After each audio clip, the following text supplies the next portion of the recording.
আসসালামু আলাইকুম।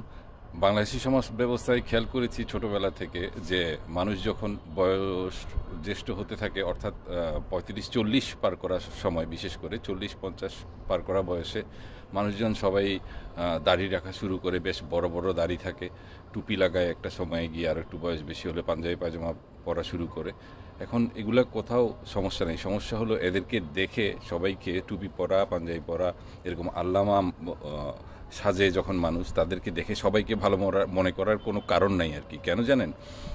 কারণ বেসিকের একটা ব্যাপার থাকে, মানুষের যে বেসিকের অর্থাৎ ছোটোবেলায় যে একটা মানুষ বড় হয়, তার যে পরিবর্তন হয়, অর্থাৎ তার যে বিকাশ হয় ব্রেইনের, যে পরিবেশগত দিক থেকে, শিক্ষাগত দিক থেকে, তার আশেপাশের সব কিছু থেকে, সেই বিকাশটা আসলে আপনার সর্বোচ্চ বয়স বলতে গেলে ২৬-২৭ পর্যন্ত পরিবর্তন সম্ভব। এর পরবর্তী সময়ে মানুষের খুব একটা বেশি আর পরিবর্তন করা সম্ভব হয় না। এটি সত্য কথা, এটা সায়েন্সের কথা।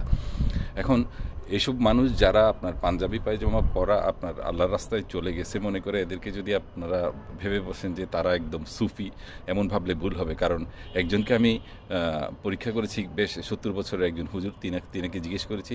তিনি বারবার বলে কোরআন শরীফ দেখলেও সওয়াব, পড়লেও সওয়াব, শুধু সওয়াব আর সওয়াব, কিন্তু একবারও বলেন না যে অর্থ বুঝে পড়া উচিত, তাহলে সওয়াব। অর্থ না বুঝতে তো কোনো লাভ নাই।